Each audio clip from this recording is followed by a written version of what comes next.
大家好，我是俊谷，我现在是在广西东兴，今天呢来逛一逛国门景区哦。我是把车子停在体育馆这里，你看这里呢是停着很多房车。那么从这里到国门景区啊，大概就是1.5公里，所以呢我就不打算开车过去了，因为那里呢是道路比较拥挤，停车啊也相对来说比较不方便。来东兴旅游啊，看的不是风景，而是异域风情。因为在国门景区啊，不仅有东兴口岸，还有越南一条街，在街道上啊还有很多越南人啊在这边做生意。那现在就出发，走路过去。东兴呢也一样，几乎每一条主要的干道啊都是有预留摩托车的行车道，这一点呢整个广西啊都做得不错，说明他在设计道路的时候啊，就是有为骑摩托车出行的人啊考虑过。那么这一点呢，确实是值得为广西啊点赞。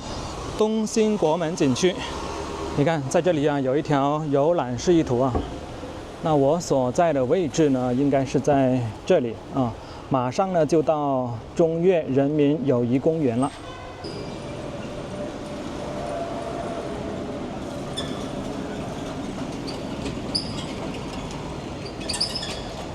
来到国门景区了，这里是一个十字路口。你看这边呢就是东兴口岸，然后在这旁边呢就是越南一条街啊。那一栋最高的楼啊就是国门酒店，在那里呢是可以俯瞰整个东兴市的全景啊，也可以看到越南那一边。这一条啊就是越南街，在这条街上呢是有很多戴着斗笠卖东西的小商贩啊。你看这边呢就是国门商贸城，这里上面呢就是东兴口岸了。这一座啊就是东兴口岸的大桥了，当然在越南那一边呢，他们是叫做芒街口岸。现在呢，通过这个玻璃窗啊，是可以看到在桥上啊，是有一台车，看样子啊是在摆摊做生意哦。桥上呢也是人来人往啊。中华人民共和国东兴口岸，现在啊我打算去这座国门酒店，上去它的顶楼，看一看东兴的全景以及对岸的越南。在东兴口岸呢，其实红木家具呢也是一个非常大的特色哦，因为在越南呢是运了很多红木过来这边售卖。当然在东兴这一边呢是以红木的工艺品居多，在另外一个口岸，也就是凭祥口岸啊，那边呢就是以家居为多了。在这里还有一个阶梯啊，可以上来看一下啊，就可以不需要隔着玻璃看对岸的越南。不过这个围栏呢还是有点高啊。我们来看一下口岸两边的对比啊，你看越南这一边呢是杂草丛生，只有口岸这一点点呢才有建筑，而东兴这一边的话呢，你看高楼林立，特别是这一栋国门酒店啊，大概有好几十层啊。下面这条河啊是叫做北仑河，两国呢就是以这条河作为边界。你看东兴这一边呢就是修了一道非常高的墙啊，起码呢有1层楼以上，而中间呢还镶了一些玻璃。那么在越南这边呢，就是用了一些非常简单的护栏，而且呢这个护栏呢也比较低矮。当然有很多朋友啊可能会认为这是代表着我们国力雄厚嘛，对吧？但是呢我却不是这么认为啊，我倒认为呢东兴这一边啊有一点过度建设了。你看又大理石又玻璃的，完全呢是没有这个必要。反而呢越南这边呢显得更加的务实，就是用一道简单的围栏就可以了。好，现在下来阶梯到国门大酒店里面来看一看，看来住这家酒店的游客不少。上去国门酒店的观景台观光当然不是免费的，酒店的前台告诉我，如果在前台买票就是38块钱，在网上购买就是30块。如果是住酒店的客人就不需要买票了，凭房卡就可以上去了。我也顺便看了一下房间的价格，大概在400-500块钱。龙腾阁观景平台，那这后面2层呢，就是需要走这个消防通道了。哇，被电梯带到33层，瞬间呢这个有点耳鸣啊。34、35。欢迎光临下午，请出示您的房卡。我是买票上来的。请出示您的通州票。好。这里是有2边呢。这边应该就是东兴了，确实高啊，这里可以看到整个东兴的全景。你看下面这个十字路口啊，周边的楼房呢是做成了一个圆形。那这边呢是有一座塔，这个位置啊就是中越人民友谊公园。看一看我停车的地方啊，就是在那一个位置。体育中心，从那边走路过来的话呢，大概就是10来分钟。看看它这个市区啊，其实呢算不上特别大，因为它并不是一个地级市啊，而是属于防城港市管辖下的一个县级市。过来越南这边看一看啊，而芒街市呢规模啊就更小了。你看它的主要街道呢就是这么短，更像是我们中国的一个镇。这一座就是中越大桥了，现在可以看到在桥上啊有很多来来往往的人群啊，有一些呢是商贩在上面呢做生意。那么这一座建筑呢就是越南的芒街口岸了，它这个口岸呢建筑啊就相对来说比较简单了，就是一个大概2、3层楼的建筑吧。而这一边呢，这一座啊据说是赌场啊，是专门用来招待中国游客的。你看，像这一排呢，就是越南的民居了。它这个建筑啊，大家可能在镜头里面呢看得不是特别的清楚啊。这个建筑呢是非常有法国的风格的，虽然说它也是一间挨着一间呢，就是说2间房子之间呢并没有留出一些空地，但是从它的装饰上面来看呢，是非常偏向于法国的风格。因为整个越南呢是被法国殖民了很长一段时间了。在这里还有一块牌子，是标注着整个越南的一些旅行目的地啊，河内、岘港、胡志明。我在2019年呢环游过越南一次，从河内到胡志明，所用的时间呢大概是1个半月吧。站在酒店的顶楼啊，看这条北仑河啊，可以看得更加的清楚。这一条就是北仑河。你看，这里中间插进去的是越南境内的河流了。我在2018年的时候啊，来过东兴一次，当时啊还报名参加这里的旅行团呢，去越南芒街游玩了1天。当时的那个旅行团呢特别的坑，明明在简介上面呢就写着有2处越南那边的古迹，但是呢到了越南那一边呢，就是越南商店一日游了。就是逛各种各样应该是中国人开的商店，而且呢要你全程啊把这个商店呢逛下来。就是说每到一处商店呢，你都要进去逛，你可以不买东西，但是呢你要把它给逛完。所以说大家如果来东兴这边旅游啊，报团的话呢，一定要问清楚。虽然说当时的这个团呢并不贵，只是300块钱，但是呢依然呢让你感觉到非常的不值啊。这里还有一个望远镜呢，如果说想看得更远的话呢，可以扫码来观看。现在准备下去了，到中越友谊公园来看一看。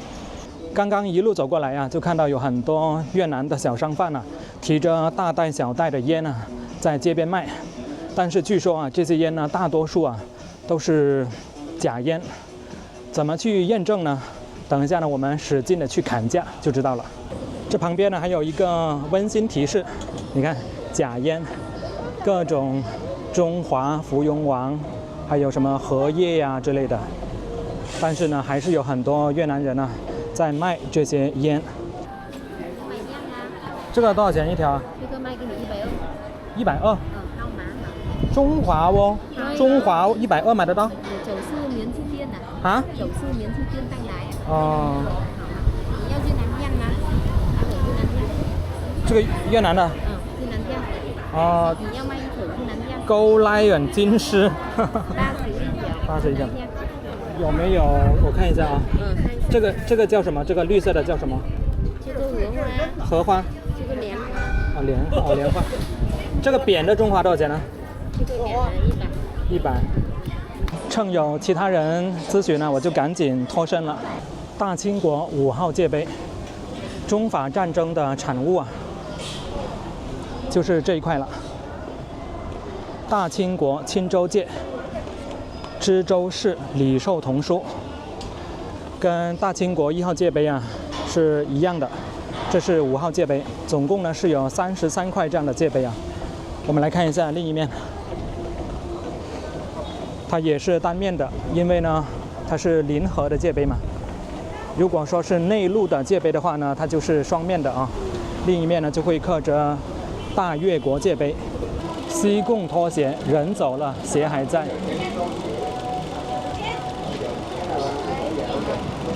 走到越南街的尽头啊，这里有一家西贡咖啡。西贡呢就是现在的胡志明了。越南呢是世界上第2大的咖啡出口国啊，第1大呢是巴西。来到东兴，怎么也要喝一杯越南咖啡。不是西贡咖啡喝不起，而是街边这位越南姑娘卖的咖啡更有性价比。越南咖啡，来一杯吗？一个咖啡。啊，一杯多少钱？咖啡15。啊，扫码对吧？好。要冰啊，纯冰开还是纯？冰的，冰的。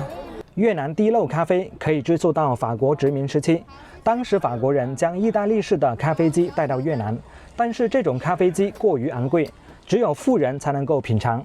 为了让所有人都能够品尝到咖啡的美味，越南人开始使用滴漏壶制作咖啡。渐渐的，这种方法越来越流行，如今已经成为越南的一种咖啡文化了。咖啡底下也铺了奶的。哦，好的，谢谢啊。走在东兴的街头上啊，越南的小商贩可以说是一道独特的风景线了。他们手上拿着各种串串，向游客兜售，有的说是沉香木，有的说是金丝楠木，当然我也分不清是真是假了。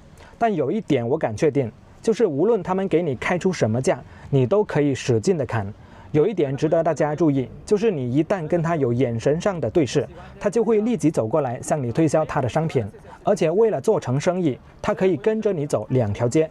你不用这样子跟着我2个上车真的不用这样子跟着我2个上车再加不用不用，真的不用2个上车哎，就成香了，拿回去拿回去2个上车。这什么木头的？沉香的。这一位操着湖南口音的越南人，我在2018年来东兴的时候就跟他买过一串手串，想不到时隔6年又在东兴街头看到他，只是这一次感觉他明显老了很多，也瘦了一些，说话的声音呢也没有以前大声了，相对比6年前锐气减少了很多，没有当年那种不达目的不罢休的感觉了。在这里啊，给大家插播一下当年的精彩片段。不说了，我不赚你钱了。牛角的我不要了，给你老妈带这个。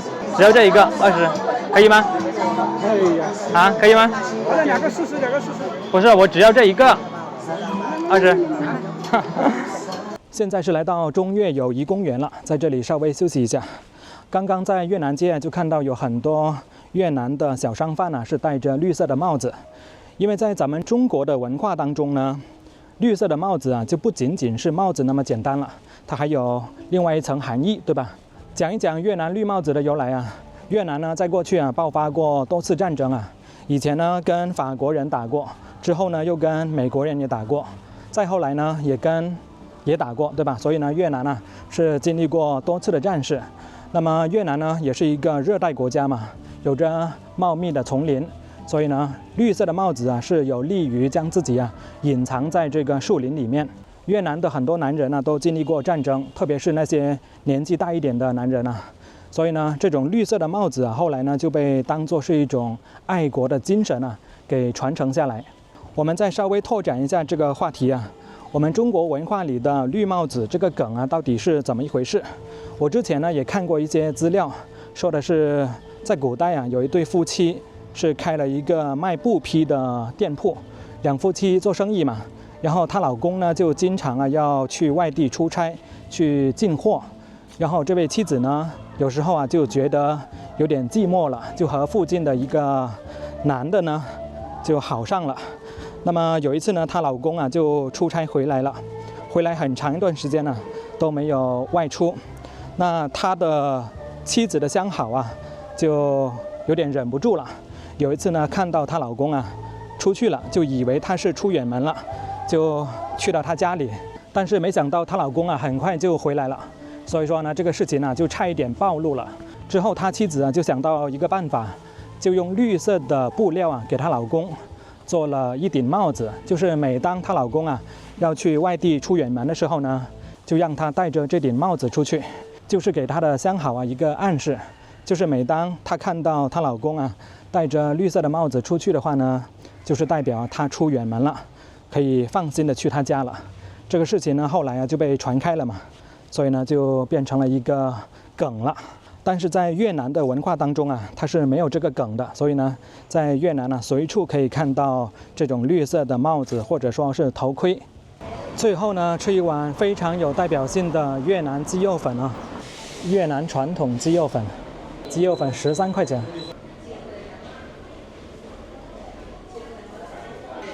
挤2个柠檬进去，味道更好啊。我在2019年环游越南的那一次呢，在越南呢是吃过很多次这种鸡肉粉啊，感觉味道非常的不错。这个是越南的春卷。作为一个广东人来说啊，越南的食物呢还是比较符合我的口味啊。